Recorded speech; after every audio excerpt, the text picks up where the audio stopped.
Bismillah. Assalamualaikum warahmatullahi wabarakatuh.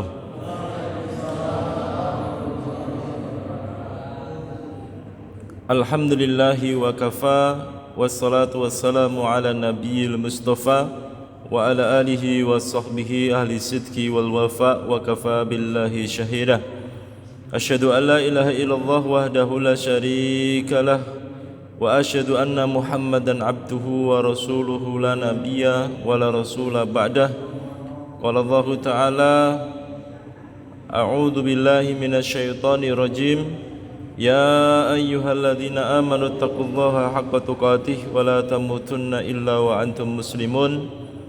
Wa qala an-nabiyyu sallallahu alaihi wasallam ittaqillaha haitsu ma kun wa adbi sayyatal hasanata tamhuha wa khaliqin nasa bi khuluqin hasanin. Amma ba'd, rabbi shrah li sadri wa yassir li amri wahlul 'uqdatam min lisani yafqahu qawli. Pertama, marilah kita panjatkan puja dan puji syukur kita kepada Allah Subhanahu wa taala. Di malam hari ini Allah telah memberikan kesehatan, kesempatan kepada kita semua sehingga kita bisa hadir di majelis ta'lim yang mudah-mudahan dengan majelis ta'lim ini Allah Subhanahu wa taala membuka pintu taufik dan hidayahnya kepada kita semua. Salawat dan salam senantiasa tercurah pada junjungan kita Nabi besar Muhammad sallallahu alaihi wasallam yang kita ikuti sunnah-sunnahnya dan kita tapaki jejaknya. Semoga setiap langkah yang kita langkahkan Allah Subhanahu wa taala limpahkan keberkahan, Allah Subhanahu wa taala memberikan keridhaan kepada kita semuanya. Di kesempatan pada malam hari ini kita akan melanjutkan fikih udhiyah yang hari ini sudah tanggal 10 ya. 10 Dzulqa'dah. Berarti kurang lebih 1 bulan lagi kita akan melaksanakan Idul Adha dan kita akan memotong udhiyah atau binatang kurban. Ya, binatang kurban. Di kesempatan pekan yang lalu kita sudah membahas beberapa tema. Salah satunya ada sejarah ya, disyariatkannya udhiyah. Ini sudah kita ambil pelajaran kemarin. Dan kita sudah juga tentang hikmahnya sudah kita ambil pelajaran, pengertiannya juga sudah kita ketahui bersama. Kemudian perbedaan udhiyah dengan kurban. Terakhir ini Pak ya, masih ingat perbedaannya antara udhiyah dengan kurban? Masih ya? Apa perbedaan udhiyah dengan kurban? Dijelaskan di dalam Al-Quran, surat Al-Hajj 37 dan surat Al-Ma'idah ayat 27. Ya, ini perbedaan udhiyah dan kurban. Kurban dalilnya Al-Ma'idah ayat 27, watlu alaihim naba abnai adam bil haqq id qarraba kurbanan. Nah, dari sini fatuqbila min ahadihima wa lam yataqabbal minal akhar. Ini dalil kurban. Kemudian dalil udhiyah adalah surat Al-Hajj 37, layyanalallaha luhumuha wala dima'uha walakin yanaluhu at-taqwa minkum. Ini dalil udhiyah ya. Kalau kurban dagingnya tidak dimakan, juga dipersembahkan kepada Allah atau kepada selainnya, kemudian juga tidak dibagikan. Kalau udhiyah itu dimakan dagingnya, dipersembahkan hanya untuk Allah saja, dibagikan kepada masyarakat. Ya, ini perbedaan antara udhiyah dan kurban. Di malam hari ini kita masuk pada hukmul udhiyah atau hukum udhiyah. Ikhtalafa ahlul ilmi fi hukmil udhiyati ala qaulain.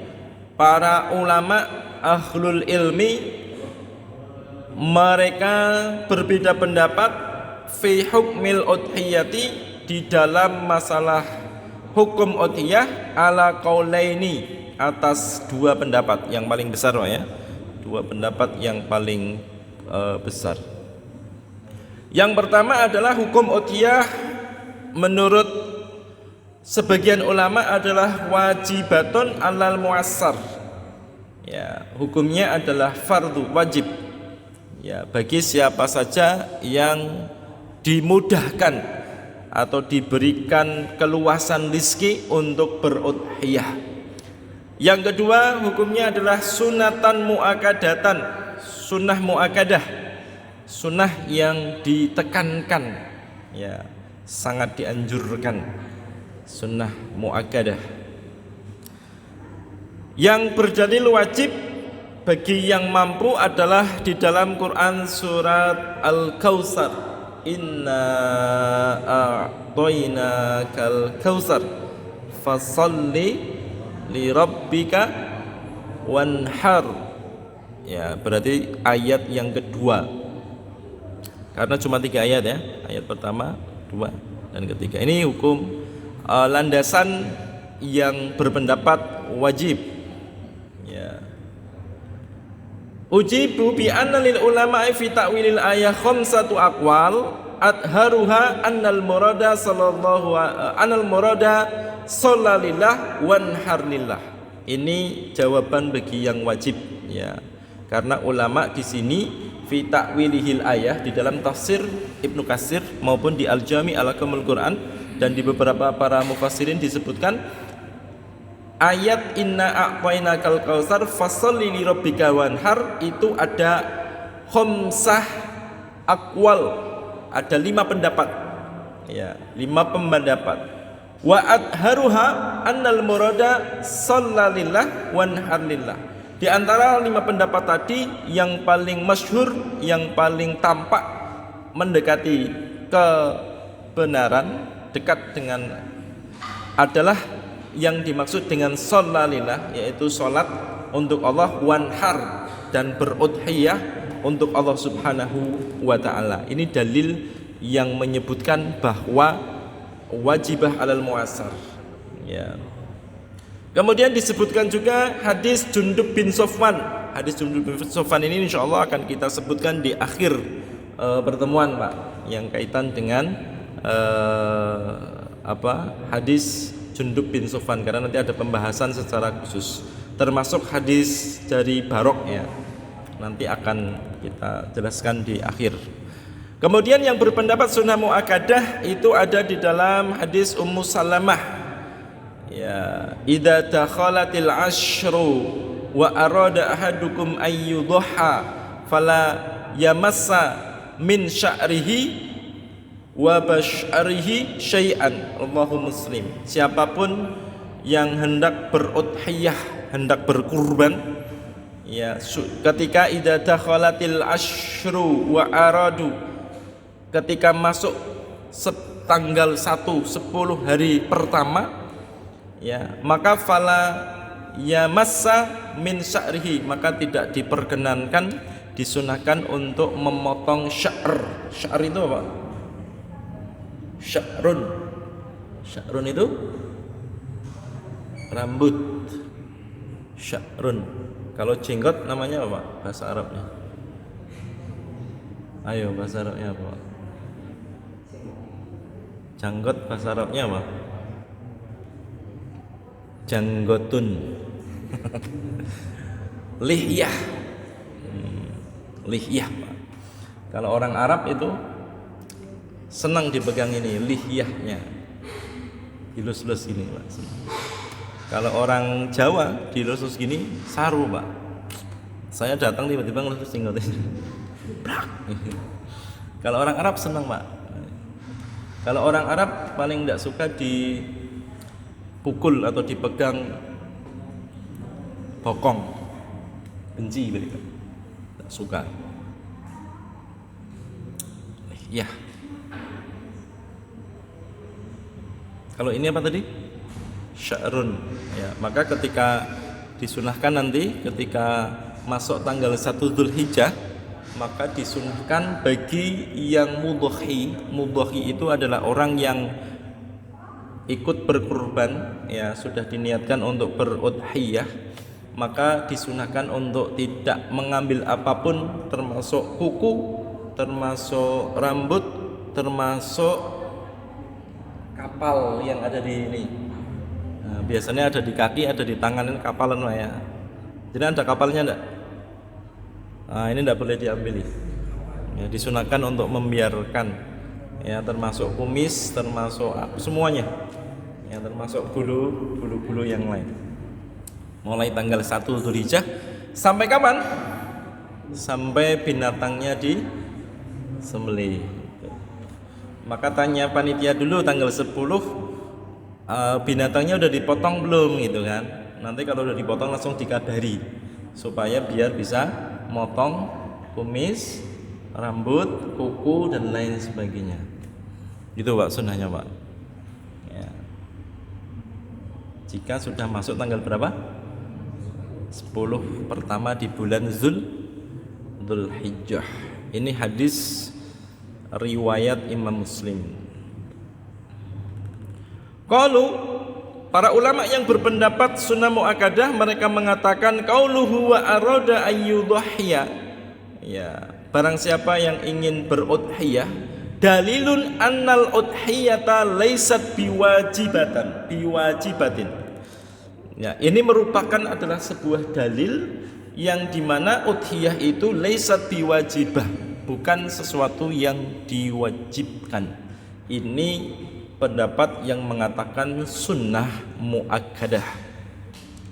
Dan pendapat sunnah muakkadah ini diikuti pendapat para sahabat, ya, pendapat para sahabat yang menyatakan tidak wajib lebih banyak. Pendapat jumhur ulama dari Imam Malik, Asy-Syafi'i, Imam Ahmad dan Ibnu Hazm dan lain-lain itu juga menyebutkan hal yang sama.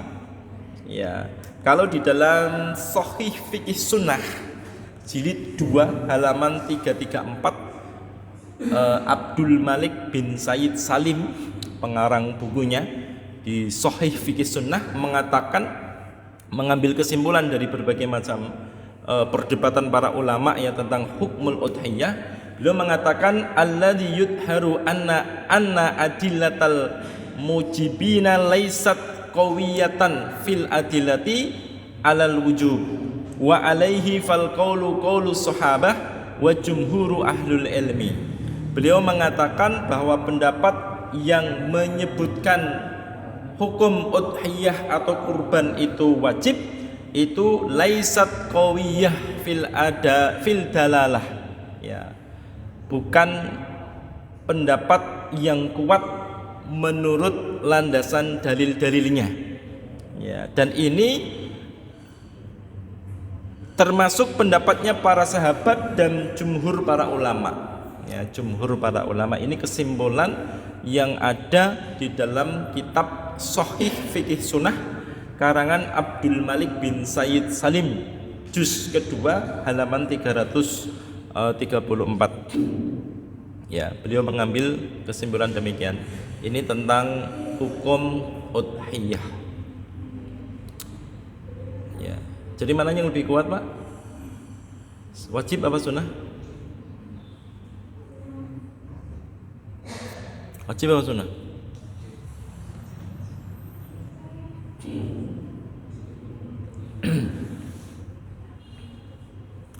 Yang lebih kuat, para ulama Ahlussunnah mengatakan sunnah muakkadah. Ya, sunnah muakkadah.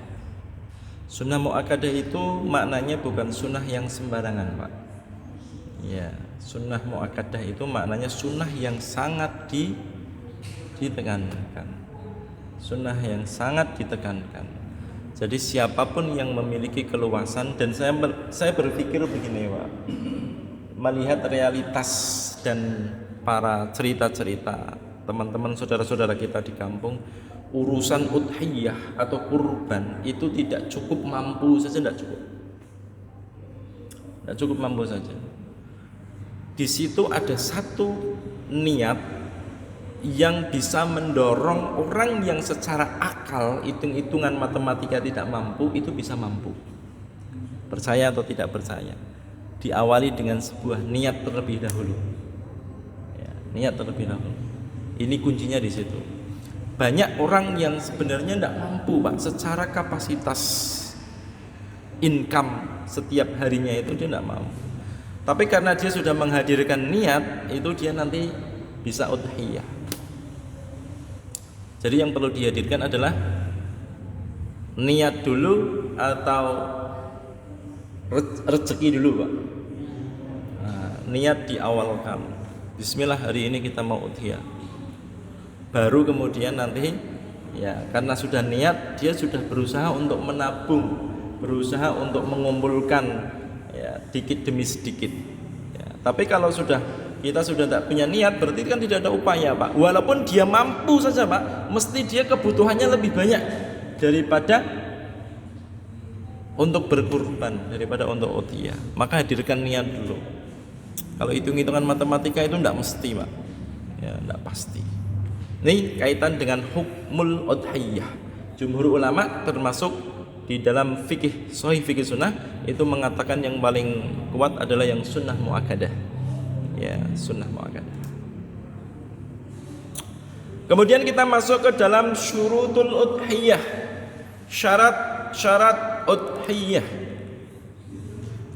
Yang pertama, syarat antakuna min bahimatil an'am hiya al-ibil wal baqar wal ghanam, hadza huwal ma'ruf indal Arab. Ini di dalam surat Al-Hajj ya, ayat yang ke-34.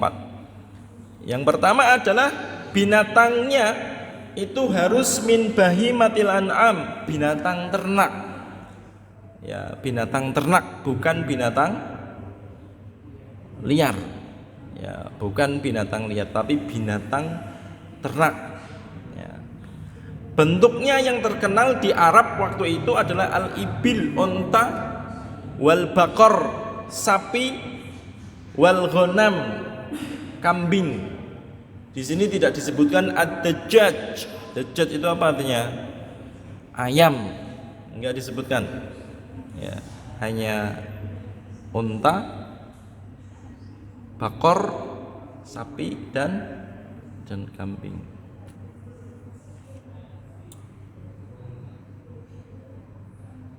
Kebu boleh enggak? Yo. Kerbau boleh enggak, Pak? Ya, boleh ya. Kerbau itu dikiaskan dengan al-baqar. Ya. Disamakan dengan bakor. Boleh. Kalau di sini banyak kerbaunya apa banyak sapinya? Sapi. Yang banyak kerbaunya daerah mana, Pak? Kudus ya? Kudus apa mana? Hah? Daging kerbau sama daging sapi enak mana, Pak? Kerbau. Wah, sapi ya tergantung ya yang makan siapa. Ada yang nggak suka daging juga.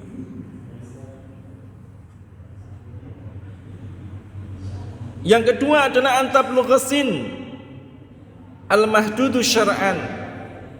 Yang kedua, ini kaitan masih dengan hewannya. Hewannya sudah mencapai usia balik. Hewan juga balik ternyata, Pak. Baliknya udhiyah ya. Baliknya udhiyah. Kalau kita laki-laki baliknya ada tandanya ya. Ini juga sama. Ya, ada beda-beda ya. Yang pertama unta. Unta itu baliknya 5 tahun. 5 tahun hijriah. Kalau sapi baliknya 2 tahun. 2 tahun, Pak, baliknya. Kurang 2 tahunnya harus plus. Jangan sampai tahun ini tahun kedua dipotong hari ini belum boleh. Harus plus besok. Ya, besoknya masa tasyrik kan masih ada tanggal 11, 12 dan 13. Sapi 2 tahun. Makanya kalau hari ini kita mau motong sapi, besok tahun depan mau motong sapi, cari usia sapi yang sudah 1 tahun. untuk dipotong tahun yang akan datang. Ya, maka wajib mengetahui bagi yang mencari sapi, wajib mengetahui bagi para pedagang sapi, harus tahu itu Pak wajib. Ini usianya berapa Pak? Diukur-ukur kurang lebih ini 2 tahun sedikit lah. Nah, itu nggak cocok Pak. Kalau kurang lebih harus tahu betul, yakin. Ya, ini 2 tahun lebih ini Ustaz. Gitu. Kambing Jawa 1 tahun. Ya, nanti para ulama beda pendapat ya. Kambing Jawa itu 1 tahun. Kalau domba yang banyak gajinya itu 6 bulan. Ya, yang warnanya putih itu. Kalau kambing Jawa hari ini yang bagus, yang mantap, wantang gedui itu sekitar harganya 3,5 sampai 4,5. Ya, itu sudah lumayan lah. Kalau 3,5 sudah cukup wantang gede besar. Kalau ada yang dapat 3 juta Pak, itu rizki. Ya, rizki. Karena harga pasarannya segitu kurang lebihnya. Kambing Jawa ya. Domba 6 bulan. Kalau domba harganya murah-murah. Bisa ada 2,5, ada yang 2, ya itu domba. Tapi ketika dipotong biasanya gajinya lebih dominan daripada dagingnya. Yang senang gaji, nah itu domba. Ya. Ini kaitan dengan usianya, usia binatangnya. Yang ketiga, antakuna khaliyatan minal uyubi almani'ah. Yang ketiga adalah terbebas dari uyub. Uyub itu jamak dari aib, aibun, cacat. Al-mani'ah yang dilarang oleh syariat. Apa saja itu? Yang pertama al-auru al-bayyin. Matanya juling, matanya tidak melihat, buta, matanya satu picak ya. Picak itu bahasa apa itu, Pak? Bahasa Indonesianya picak apa, Pak? Buta. Ya. Buta, Pak. Buta. Ya, buta sebelah maupun buta semuanya itu tidak boleh. Ya, jadi dipastikan. Dan para peternak, para petani harus jeli ya. Para peternak dan para pembeli harus lebih jeli lagi. Nanti nggak bisa melihat, itu kan bisa dititeni ya, dititik mata. Yang kedua al-marid al-bayyin. Sakit yang jelas. Misalkan watok-watok Pak. Ya, sapi mau dibeli tiba-tiba watok-watok krok gitu. Atau kurang sehat Pak, lemes, itu suruh makan enggak mau makan. Itu kan kelihatan gitu Pak ya. Sapi itu kalau yang sehat Pak, kalau dikasih rumput itu dia langsung semangat makannya. Gamol kreot itu. Itu biasanya sapi sehat. Tapi kalau rumputnya sudah banyak ini ya, padahal belum makan dari pagi itu kan, itu kok lemes, nggak mau makan, paling cuma dijilat-jilat, dijunjung gitu, ini nggak sehat. Ya, nggak sehat. Perlu diperiksakan ke dokter hewan. Ya, jadi harus sehat sapinya. Kemudian al-irja'u bayyin.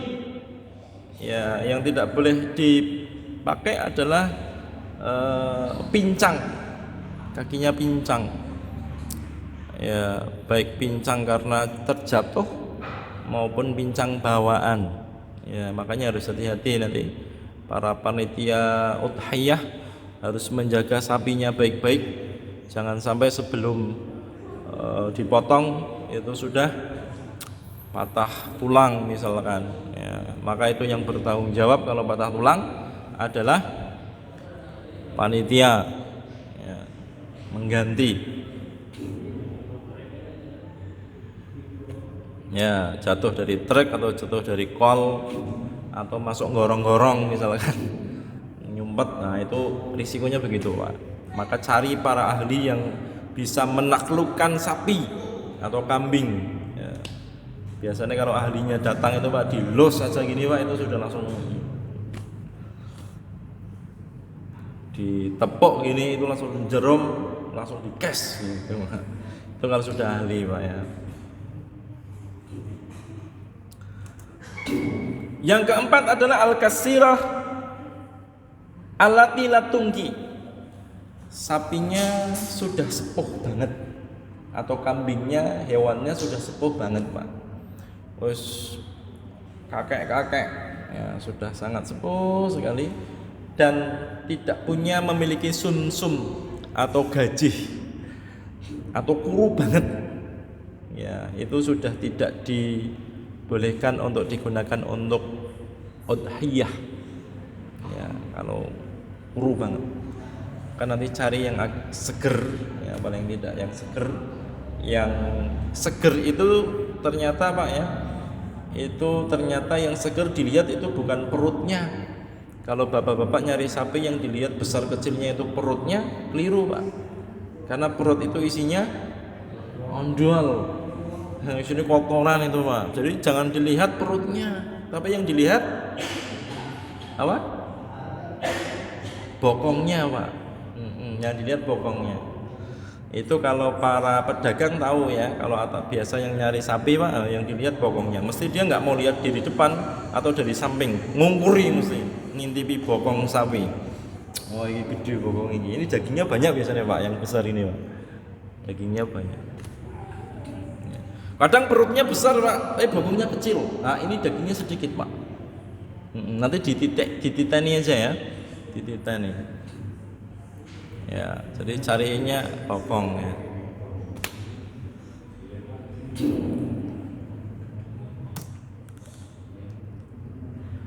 Yang keempat, antakuna malikan lil mudhahi. Binatangnya milik mudhahi. Mudhahi itu orang yang berkurban. Ya. Binatangnya milik yang berkurban, asli miliknya dia. Entah beli, entah utang boleh enggak Pak? Utang boleh enggak? Sama kurban Ustadz, utang boleh enggak Pak? Hah? Angsal udah enggak? Angsal udah apa Pak? Ya. Sama kurban tapi belum punya uangnya gimana? Gitu. Udah tak dutangi, gitu Pak. Nanti nyaurnya 6 bulan kemudian. Berarti bulan apa itu 6 bulan kemudian dari bulan Dzulqa'dah? Bulan Jumadil Akhir. Jumadil Akhir. Jumadil Akhir nanti masuk bulan Rajab, Sa'ban, Ramadan. Syawal, Dzulqa'dah, masuk Dzulhijjah lagi korban. Utang lagi Pak. Boleh utang Pak, enggak masalah. Ya, korban utang. Nanti insya Allah di pembahasan terakhir ya kaitan dengan utang. Allah yata'allaqa biha haqqun lil ghair fala tasihu at-tadhiyatu bil marhun. Tidak, binatangnya itu tidak ada kepemilikan bareng atau bersama. Ya, misalkan sapi ini, saya punya sapi. Sapi ini kamu kasih makan, nanti hasilnya ini kita bagi dua. Ya, hasil dari modal dibagi dua misalkan. Ya, kalau ini kan namanya mudharabah ya, mudharabah. Tapi yang tidak boleh itu Pak, itu yang sering itu ini kambing kamu pelihara, anak pertama buat kamu, anak kedua buat saya, ini nggak boleh.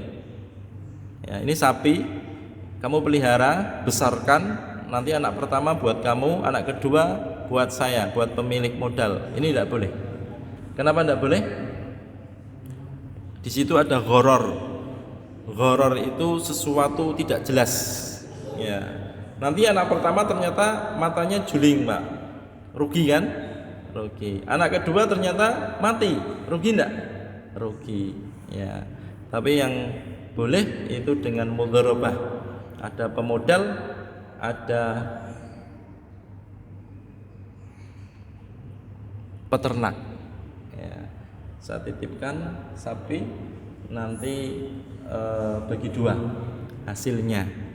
Ya, kalau beli misalkan modalnya 10 juta, ternyata setahun lagi dijual 20 juta, maka berarti pemodalnya 5 juta, peternaknya 5 juta. Yang 10 juta modal, ya modal utama. Paham ya? Itu kaitan dengan Harus. Tapi kalau masih kepemilikan dua begitu ya, maka tidak boleh Pak, sapi ini nggak boleh dikurbankan. Misalkan saya punya sapinya itu, tapi kita masih ada kaitan dengan si fulan tadi, yang petani tadi yang masih, atau peternak tadi yang masih ini masih apa namanya, masih punya hak ya di dalam sapi tadi karena mudharabah tadi. Maka ini tidak boleh kemudian pemodalnya itu milik sendiri kemudian dipotong sendiri, tidak diperbolehkan, tidak sah. Ya, dari situ. Ya, ini syarat yang kelima. Kemudian yang keenam adalah ayyudhiya biha fil waqti al mahdud, fil waqti al mahdudi syara'an. Binatangnya disembelih di waktu yang sudah ditentukan secara syariat. Kapan binatang boleh disembelih, Pak? Malam Idul Adha boleh? Belum boleh ya. Malam Idul Adha karena sangat banyak, misalkan 50 atau 25 ekor, kemudian panitia mengambil kesimpulan biar besok sekali selesai, malam ini kita lembur misalkan gitu ya. Potong 10 dulu gitu misalkan. Nah, itu yang dipotong 10 itu enggak jadi kurban, enggak jadi udhiyah. Karena waktunya harus sudah setelah sholat Idul Adha. Ya, boleh. Sampai berapa hari? Idul Adha tanggal 10 ditambah hari tasyrik 3 hari, 11, 12, 13. Berarti ada 4 hari. Hari pertama boleh motong setelah Idul Adha, kemudian ditambah 3 hari hari tasyrik. Kalau misalkan ada 50 ekor, Masjid Cokro Aminoto akan memotong 100 ekor sapi misalkan.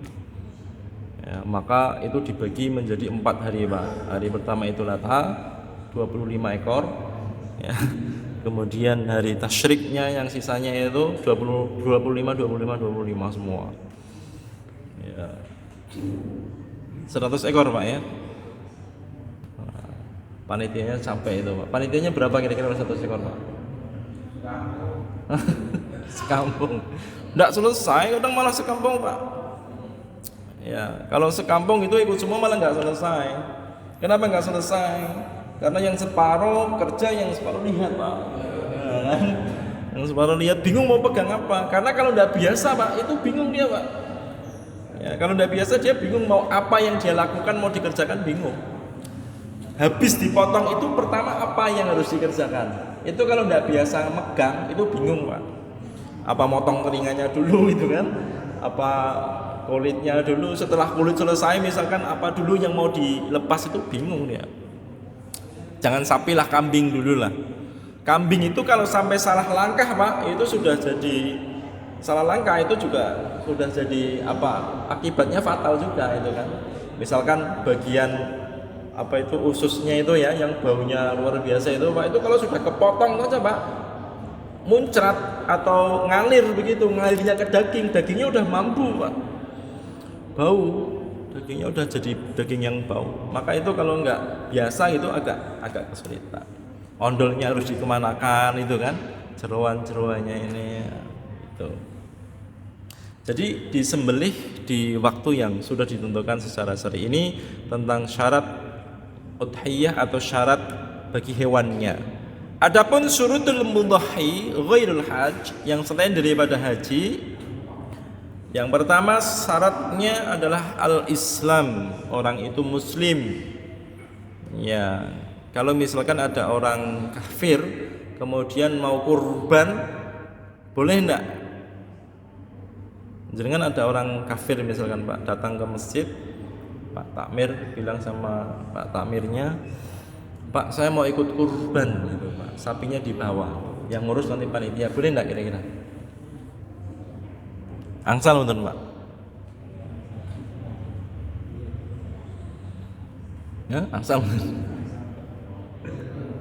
Kebetulan ini Pak sedang kurang-kurang ini, Pak, itu, Pak ya.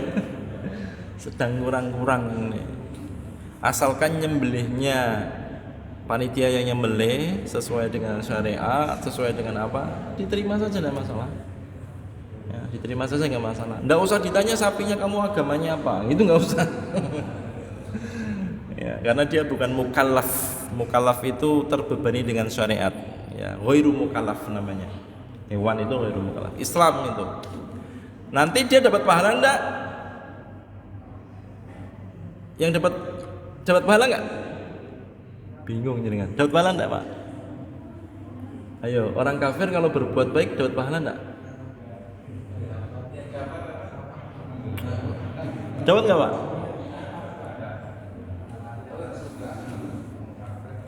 Orang kafir itu, Pak, dia mau ngapa saja berbuat baik ini, dia enggak dapat pahala, Pak. Kenapa? Karena dia belum mendaftar. Ibarat orang mau kuliah, Pak. Ya, jenengan enggak daftar kuliah, jenengan ikut di situ belajar ya ikut belajar gitu. Kira-kira nanti dapat ijazah enggak? Enggak dapat ijazah, Pak.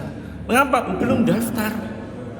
Iya. Sedangkan di Islam pendaftarannya harus asyhadu alla ilaha illallah gitu. Ya. Jadi enggak dapat pahala. Kalau orang kafir enggak ada hisab, Pak. Langsung. Ya. Yang kedua adalah al-bulugh. Sudah balik, ini syarat mudhahi ya, syarat bagi orang yang berudhiyah atau berkurban. Dia al-bulugh. Ya, sudah balik. Kalau laki-laki berarti usia SD, SMP mungkin sekarang udah ya. Sampai mimpi ya, sudah mimpi. Kalau perempuan baliknya ada beberapa tanda. Satu, haid. Yang kedua, usianya udah 15 tahun. Yang ketiga, sudah keluar bulu lembut ya, bulu-bulu lembut sudah keluar. Yang keempat, hamil. Kalau sudah hamil berarti sudah balik ya. Kemudian yang ketiga adalah al-muqaddarah al-maliyah, mampu secara harta ya, secara harta mampu, punya kemampuan ya. Kalau tidak punya kemampuan berarti menerima kurban saja ya, menerima kurban saja. Ini yang keempat. Yang ketiga, yang keempat adalah al-hur. Hur itu terbebas, bebas, bukan budak. Ya, artinya orang merdeka. Dan yang terakhir adalah al-aqil. Aqil itu orang yang berakal, bukan orang gila. Orang gila tidak mendapatkan pahala. Kenapa? Karena orang gila itu orang di luar, tidak punya niat, yang tidak punya ibadah, ghairu mukallaf, tidak terbebani dengan syariat. Ya, ini ada 1, 2, 3, 4 dan 5 ya, syarat bagi mudhahi. Bagi yang mau berudhiyah, maka pastikan Islam. Yang kedua, pastikan sudah balik. Yang ketiga, punya kemampuan. Yang keempat, bukan budak. Yang kelima, akal, berakal, akalnya sehat. Itu sudah masuk syarat bagi orang yang ingin berudhiyah. Larangan bagi mudhahi. Jam berapa, Pak, masuk ininya isaknya? 45. Kurang 3 menit lagi ya. Ini nanggung kalau mau kita lanjutkan. Insya Allah nanti di pekan yang akan datang kita bahas tentang larangan bagi mudhahi. Ya, harapannya nanti ini setelah selesai semua, kita kaji semua, kita sudah melaksanakan satu kewajiban, Pak. Karena Nabi menyebutkan thalabul ilmi faridotun ala kulli muslimin, dalam riwayat yang lain ditambah muslimatin, 2 muslimatin. Menuntut ilmu itu wajib bagi muslim dan muslimah. Dan yang dimaksud Rasulullah wajib di sini itu ternyata tidak setiap ilmu, tidak semua ilmu. Tapi di dalam Syekh Az-Zarnuji, Burhanuddin Az-Zarnuji, di dalam Ta'limul Muta'alim fi Thariqit Ta'allum menyebutkan ternyata ilmu yang kita butuhkan hari ini. Ya, jadi kalau hari ini sudah mendekati Idul Adha, maka kita wajib untuk thalabul ilmi tentang fikih-fikih Idul Adha. Itu hukumnya wajib. Ya, orang yang mau haji maka dia wajib mengilmui haji dan seterusnya. Dibatasi waktu, insya Allah pekan yang akan datang kita bahas tentang larangan bagi mudhahi. Demikian kita tutup dengan doa kafaratul majlis. Subhanakallahumma bihamdika asyhadu an la ilaha illa anta astaghfiruka wa atubu ilaik. Aqulu qouli hadza wa astaghfirullah li wa lakum wallahu a'lam bissawab. Assalamualaikum warahmatullahi wabarakatuh.